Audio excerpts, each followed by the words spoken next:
Twilio, the publicly traded cloud communications platform, recently acquired Electric Imp, a longtime embedded software and services company. What gives? Well, what gives is that the lines between IT, the data center, embedded, and the edge continue to blur into one big continuum of compute and connectivity.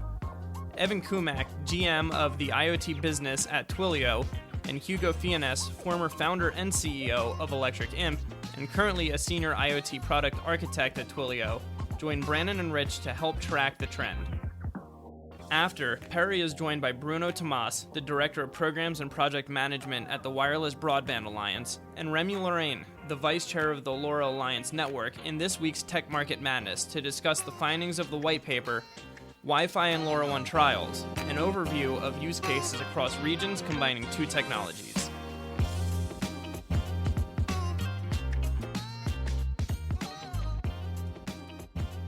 Hello and welcome to Embedded Insiders, the podcast series where we make fun of each other and learn what we can about the embedded and IoT engineering markets. I'm Brandon Lewis, Editor-in-Chief of Embedded Computing Design, and I'm here with Rich Nass, who is the Vice President and Brand Director of all things technology at the same institution. How are you, Rich? People know us already? Do you need to go through that whole intro? If they don't know us, then I just want to reinforce. And if they do know us, well, okay. But you're even more famous now because I saw this article that you just did about the world according to Brandon Lewis. Yes. Or at least our world according to Brandon Lewis. This is interesting. Good stuff. Congratulations on this. Oh, thank you. I mean, it's really just how the world should be. According to Brandon. But there's a couple of points in here that I think really deserve mentioning. One of them is about education. Engineering education is so different than it was. They actually use computers now. No, but did you go to school with Isaac Newton or something? Well, it is embarrassing that my very first year in college, we were using punch cards. You would type out your program on these punch cards and hand them in to some dude who was behind the mainframe, and you'd come back the next day and find out if your program was running the way you thought or if it had a bug. And if it had a bug, you had to go through the cards and figure out where the mistake was, and redo that one card, submit your cards again, and come back the next day. I mean, it was pretty interesting. So that's why you were in college for 10 years. Well, it made you look at your code much more closely than they do now, that's for sure. But where I'm going with this is that, the field of electrical engineering, it certainly exists in universities, but it's so specialized now into application areas where people come out, being an aerodynamic engineer, an automotive engineer, a healthcare, whatever it is, engineer. And back in my day, we were just electrical engineers. And when you wanted to specialize, you did that after you got a job, not when you were in school.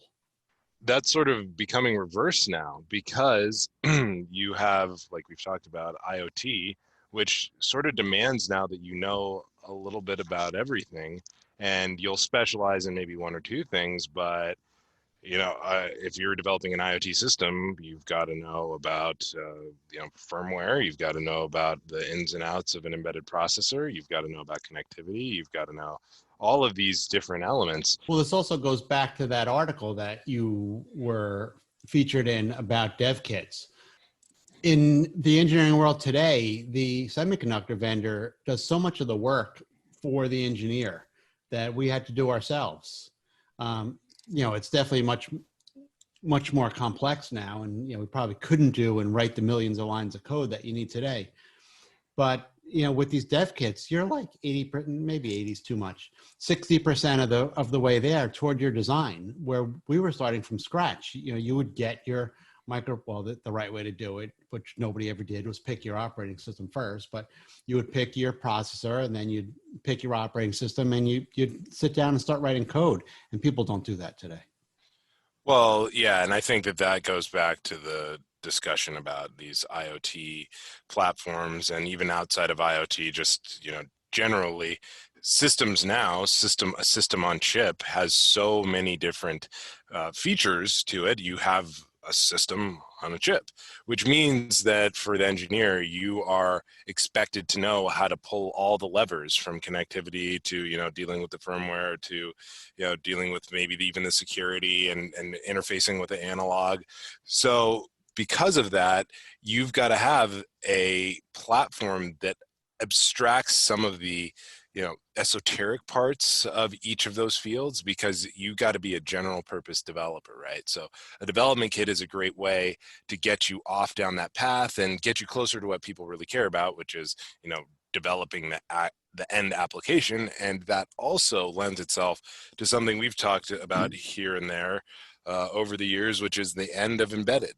I mean, if you've got a development kit that you're getting from Silicon Labs or Microchip or NVIDIA, and you're 60 to 80% of the way there, what you said, like, how much big is the market then going to be for, air quotes, these embedded developers anymore? All of them will go work for these big semiconductor shops, and the semiconductor shops will continue to either internally develop or acquire software technology to layer on top of their development kits. Start prototyping, and then you've pretty much got a done application, and then it's all about optimizing it to fit your bill of materials and your form factor, etc. So you're saying it's all about the HMIs now, and all you do is build your own interface that's different than everybody else's, and then just come up with a cool app. Well, yeah, I mean, would you disagree? I mean, you talk about any market now. Everybody's looking for a killer app, and unfortunately, the killer app is not, making sure that you've got your I2C bus is performing optimally, or making sure that you're doing enough analog signal processing, at a certain place in the signal processing chain. It's about what the results are. It's about the value and the outcomes, and that's done at the application level. It's not done down in the embedded guts of the system. So is embedded going away? Is that what you're telling me? My time is up here? Well, I hope not. I mean, there's always going to be a need for embedded systems. There's So you're going to always say copy editors. right. There's always going to be a need and therefore there's always going to be a need for embedded engineers. I just think that the focus of the engineering community is shifting away towards just the specifics of embedded engineering, and more towards the complete solution stack, of which embedded engineering is just one part. But for the vast majority of developers, this is what IoT has done. You see all of these engineers, these software engineers who've been working in enterprise in the data center, and are now fiddling around with these little Nest thermostats and these Ring doorbells. They are going to need platforms that are abstracted down to touching the bits and the bytes on the silicon, because frankly that's not their skill. And in that sense, embedded is not dead, but it's sort of is what it is. I think I'm going to argue that you're looking at the high profile stuff. Embedded has always lived behind the scenes, and in the industrial sector, which is huge and continuing to grow, embedded is still alive and thriving. The Apples and the Facebooks and the Googles have sort of taken the spotlight off what traditional embedded is. But while those companies are huge, they're a small portion of what we do at embedded.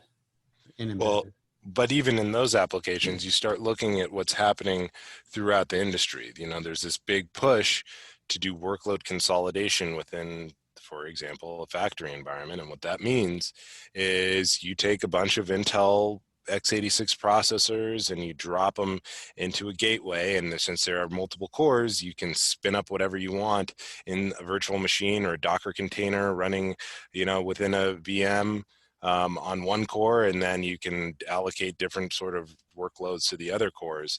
And then those gateways are accepting data from small sensor nodes, which, to your point, they are embedded systems. However, the level of complexity of those sensor nodes doesn't have to be much. It can be very, very minimal, because all of the real value, those outcomes I was talking about, start at that gateway level, which is in essence, this enterprise class and monolithic data center type platform. Okay, I am coming to the conclusion that embedded is going to be here for your lifetime, and you don't have to worry about your job, assuming you don't live to be like 200. Actually, maybe that's a place where embedded is still has a lot of growth opportunity, literally embedded inside of people. Yeah, I mean, that's been happening for a while, and it'll certainly grow. I mean, started with pacemakers and has moved significantly. Well, we need to get going on that Neuralink technology so that we can make sure that the world, according to Brandon, is really just becomes. Is there a place for me in the world, according to Brandon? Obviously. I'm not even going to ask. I won't tell you what it is. Now, Evan Cummack of Twilio and Hugo Fiennes join the Insiders. This is probably best posed to you, Evan. I know Twilio as a communications platform, an enterprise communications platform. Obviously, lately it's moved more into the IoT domain. I was actually just working with a company, AD Link Technology, on a story that involved sending messages based on an AI inference out through Twilio to a smartphone, which is pretty cool. But nevertheless, it is pretty interesting to start seeing Twilio pop up in these embedded IoT use cases. So what's the IoT strategy out of Twilio? Where do you see yourself fitting? Twilio is looking at IoT as just a huge future developer opportunity. And, you mentioned Twilio does a lot of things in the communication space or customer engagement space. Through acquisitions of companies like SendGrid, we've become the largest email API in the world, as well as SMS messaging and voice calling that folks know us for. But we look at IoT as really just a big developer opportunity. Twilio, at its core, we have 10 million developers building on our platform, doing about 1 trillion API-based interactions a year. So we do know, outside of any specific domain, we do really know and cherish the developer community that we have, and look for opportunities to build new developer communities. And so I think that was the first lens we looked at IoT through. In terms of product strategy, we looked at our historic strengths. And one of our historic strengths was we've been interfacing with mobile network operators around the world for about a decade. And of course, in IoT, there's a place for that. There's a lot of people who are very optimistic, including myself and Hugo, about the use of cellular networks in IoT. And so that seemed like a very natural place for us to start, just to leverage the strengths that we had. And so we started building cellular IoT connectivity products. And in particular, we have a flagship product called SuperSIM.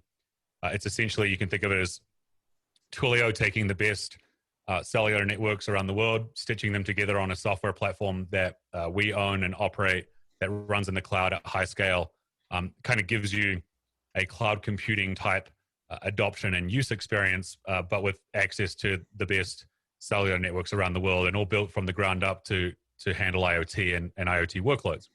So that's sort of how we got started. Then, that what really happened then is we got access to customer accounts and the work that customers were doing. And in doing so, we realized really quickly, oh, wow, there's certain problems here that are very difficult to solve, and which our customers are spending a lot of time and energy on. They're not adding a lot of unique solution value for customers, and they often are the cause of problems. And so that was sort of things like managing network connectivity, actual network negotiation, security, managing connection reliability and server to device reliability, OTA updates, various things like this. And when you see that often enough, you start to look around and say, okay, why is this problem not being solved adequately? Or why are customers still choosing to try and build this themselves? Because it's not intuitive that you would try and build it yourself if it doesn't add a lot of unique solution value add. And so that led us to find Electric Imp. who had been out solving these problems for a long time. We really like the company culture. We really like the perspective that the company takes on longevity of solutions. Twilio has never broken an API in 12 years. And so we think about that stuff pretty seriously. And this just happened to play into, I guess, one of our second big advantages that we have, or big competencies that we have as a company, which is building and nurturing developer communities. Now, granted, it's a different developer community, the embedded developer community. It's different to web or mobile. But I think many of the concerns are the same. And so we're still just getting our feet wet. I don't want to pretend that we really know this community intimately yet, but yeah, it's certainly something that we've done before. 10 million developers on the platform today, and hopefully we start to see rapid growth with our relationship with embedded developers. You at Electric Imp were very involved in the security stack from its root in hardware all the way up into, from the services that existed between there and the cloud. So you really had your fingers way down, at all the various levels of the stack. So how far down do you go now? We go down to the metal like we did before, but that was the part of the thing is it's impossible to make a secure product, a product with maintained security if you can't trust boot. So it starts from trusted boot, secure silicon, secure boot, key storage, random number generation, good crypto, all that stuff. Starts at the bottom. Now with Microvisor, it's the same, but it's enhanced by the new features afforded by TrustZone M. And also by the chips that implement it. The first chip we're shipping on is an ST chip. It has a lot of good hardware crypto stuff, some of which we can't mention because the chip isn't announced yet. But there's just some really good stuff in there, and we take advantage of all of it. If you assume from the very beginning, when you architect your system, it's like no, every door is going to be bolted, and you develop within those constraints, it gives you a lot stronger sort of security posture. And we're doing the same with the new TrustZone M chips, not just using the TrustZone parts, using all of the features which are afforded by the silicon, because it's a constant cat and mouse game with security. With all due respect, why do I feel like I've heard this story before from other platform guys? What makes you different? There are a lot of people who will offer you libraries on the device and so on. But one of the issues is with maintained security, that requires your developers to go back and reintegrate. Amazon will give you AWS IoT, free RTOS, and patch it and so on. But it's up to you to bring it down, integrate it, QA it, push it out every time there's an update needed. And we all know that doesn't actually happen in the real world. In the real world, engineers have other things to do. Marketing's going, hey, you're late on the new product, get this out. They're not going back to products 5 years old. The big difference on the IMP architecture is that the architecture allowed this split, which actually allowed a complete trade-off between the two. We have plenty of customers. We have just one example of a customer, which is unfortunately went out of business, but Quirky, remember the Quirky GE stuff? That stuff is all still maintained. It is all still secure. They haven't pushed an update to their application since probably 2014. Every device is secure, running the latest OS, the latest everything, because of the separation.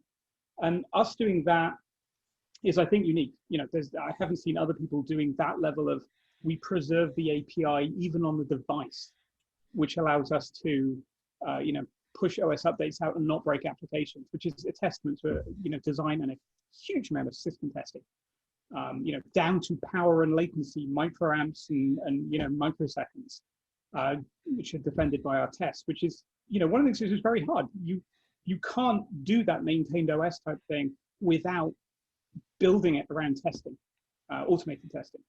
And I think that's, we invested many person, probably decades on testing at Electric Imp. And I think that's one of the things which actually marks it as different. Now with TrustZone, it's, there are less arbitrary lines drawn.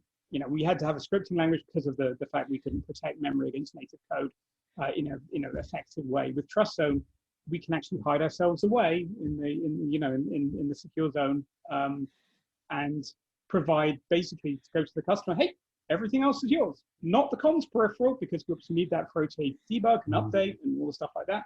Everything else is yours. Just run your native coding, run your free RTOS, run embed OS, run whatever you want on the device side, but you still get the advantage of brick-proof OTA, being able to run GDB on a device across the world, all of those things we get the advantage of because we can with the hardware.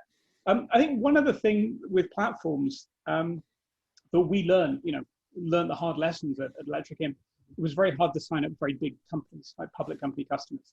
We generally had to do sort of certain bend over backwards for people like Pitney Bowes and Eaton and so on, because they're going like, well, we're going to base our entire business on this startup.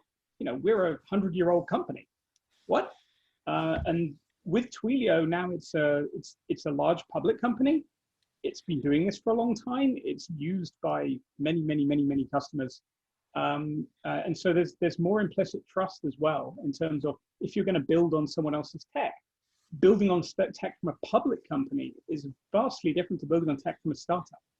There are a lot of startups offering all these things, like Electric Imp was. However, the difference in trustability of a public company that isn't Google, there's obviously Google deprecates stuff quite often. Look at Google IoT initiatives over the years.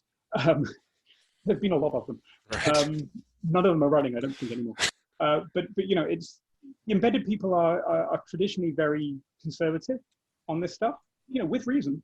And we're trying to provide something which is not offensive to embedded people, that they understand the trade-offs, that they appreciate the fact that they can ship something and the CSO in the company, the CTO, go, yeah, we trust Twilio to look after this. And I think that's one of the things which is... Evan, I think this is a good opportunity to talk about Microvisor and what role you see the Electric Imp team playing in that product. So Microvisor is a product, we've been alluding to it a little bit through the conversation. It leverages the Trust Zone M technology that Hugo mentioned, which runs on these ARM Cortex-M chips. And the motivation there is, there are and there have been IoT platforms before where there's a component running on the device.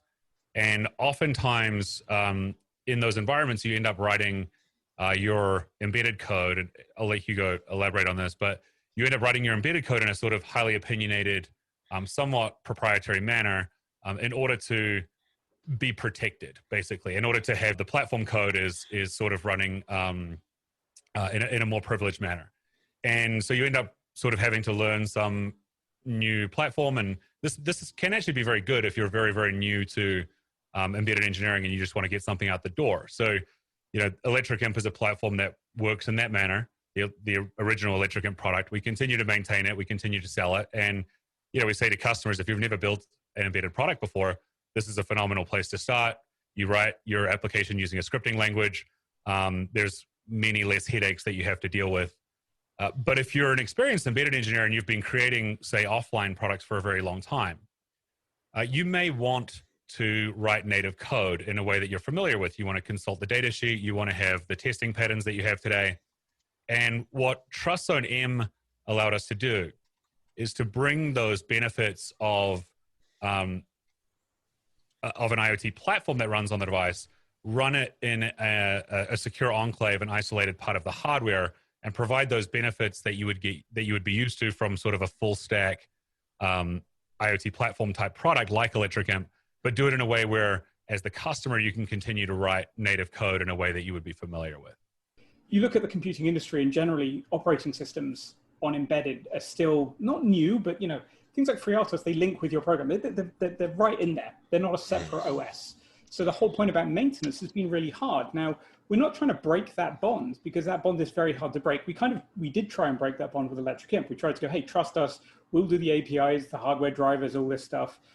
You just write your application code in a scripting language, it turned out, but you write application code. It's a very productive way, doing a few I2C sensors. Still create challenges for that dynamic, manufacturing being a big one. But anything we can do to reduce that, it seems like a valid thing to be doing. I think of myself as a potential customer here in a certain sense, which is my technical skills are pretty good. If you ask me to whack together a mobile app prototype, could probably do it. Web app prototype, could probably do it. Like, I know how to do basic system administration on Linux servers, whatever. If someone came to me and said, hey, let's start a business, let's go build something in IoT, I would sort of just look around and be like, there's so many things here that we need to think about. And I don't really feel confident, estimating what's going to be involved here. And so I think like there's so much choice. There's sort of this paralysis of choice. There's this paralysis of security, anxiety. Like there's all these sort of things that I think just prevent the pie from growing, especially as it pertains to like entrepreneurs and intrapreneurs, like, you know, folks inside companies saying, hey, I've got this idea. And a lot of it just comes from like, it's just a little uncertain. And so, look, this product may not go 100% towards the way of alleviating that anxiety, but if it helps, like, that's great. We pretty firmly believe that IoT is really just an expansion of sort of the world's computing surface area over time. Like the amount of problems that become addressable in software over time just continues to increase. At mainframes, you could solve math problems. You could do rocket trajectories. That in the 50s, they used a mainframe on TV to predict the result of a presidential election. Like that was a big stunt. But that's a math problem. And then you get into the personal computing area. You have keyboards and mice and monitors, and all of a sudden you can solve all these information management problems, documents and communicating and faxing and whatever. Then you get into mobile and you have location, and now it's like, oh, I can solve location problems. And you know, so as a software developer, you're just getting more and more access to these problems you can solve.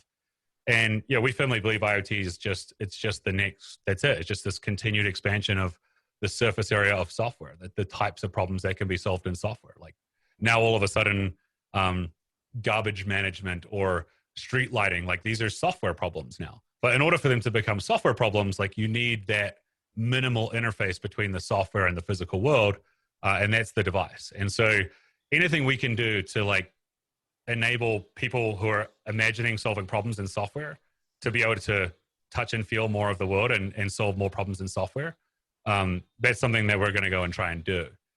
Sounds altruistic. It is slightly altruistic, but of course, like influence in a market that big can almost certainly be leveraged commercially in some way, shape, or form. Now, it's time for Tech Market Madness with guests Bruno Tomas of the Wireless Bradband Alliance and Remi Lorrain of the LoRa Alliance. Clearly, there are benefits to the combination, but why LoRa plus Wi-Fi versus another low-power, short-range connectivity option? So basically here you have two leading technologies with a very large ecosystem adopted in all market segments, but these are not the only ones. Obviously, LoRaWAN and Wi-Fi have been collaborating with other technologies. Wi-Fi for the next 10 to 15 years with the 4G, and LoRaWAN is today deployed by 30 plus mobile network operators. WBA has been carrying out many POCs with other technologies. So these are not the only ones. These ones are specifically the leaders of their category, I would say.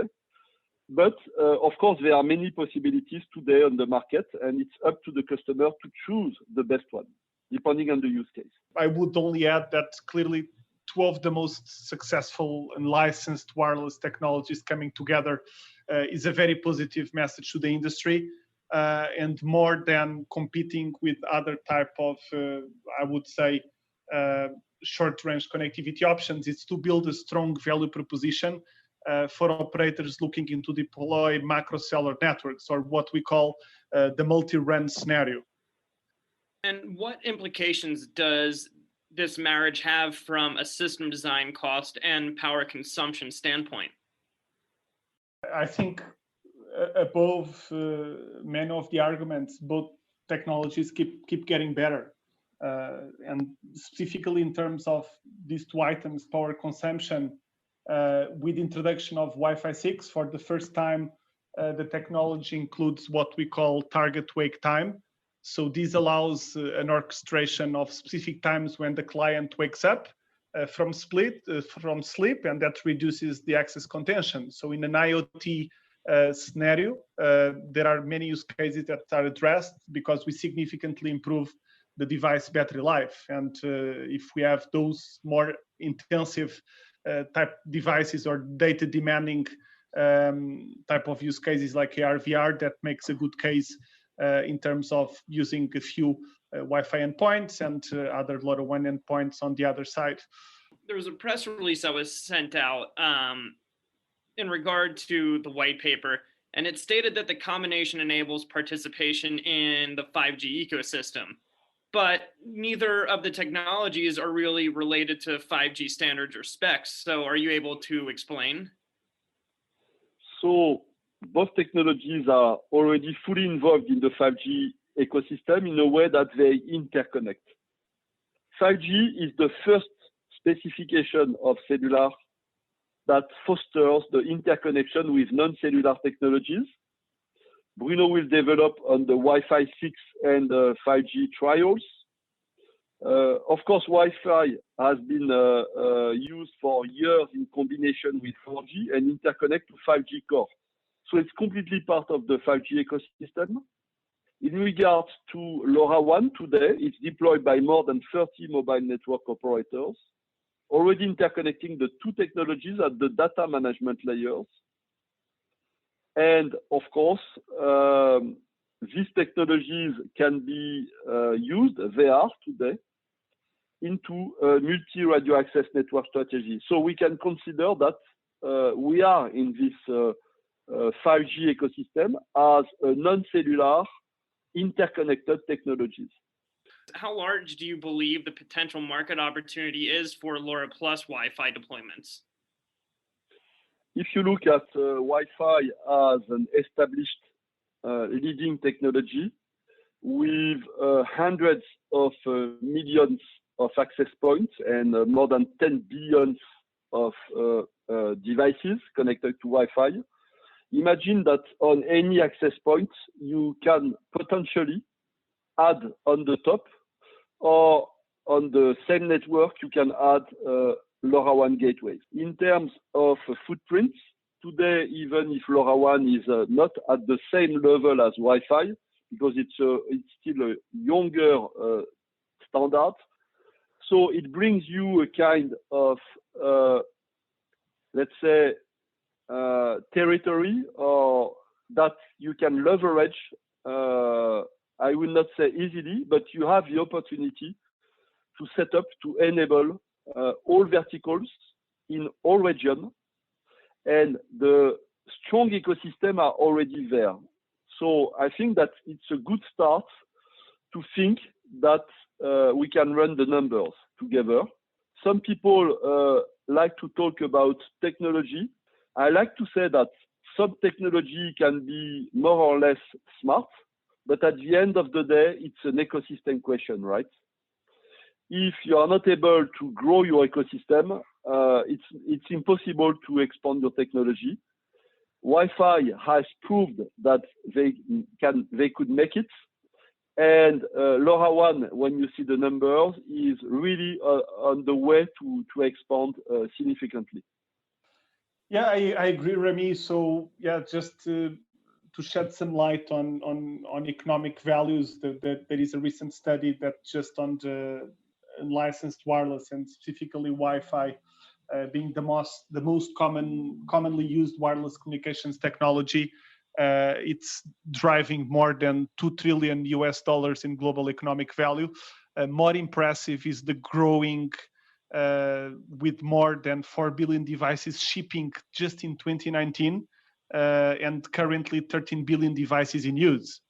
So I would say that in these 2 decades, Wi-Fi has really changed the way the world operates and communicates. And I believe that it cannot work in a silo. So that's why this collaboration with the LoRa Alliance was quite important to us, in the sense that we believe that as more use cases that are even sometimes invented before we have the technology available, we can cater to them and keep growing this economic value and eventually split the pie and deliver what the operators and the enterprises expect. Thanks for listening to this edition of Embedded Insiders. For daily industry news, videos, and podcasts, visit our website, embeddedcomputing.com.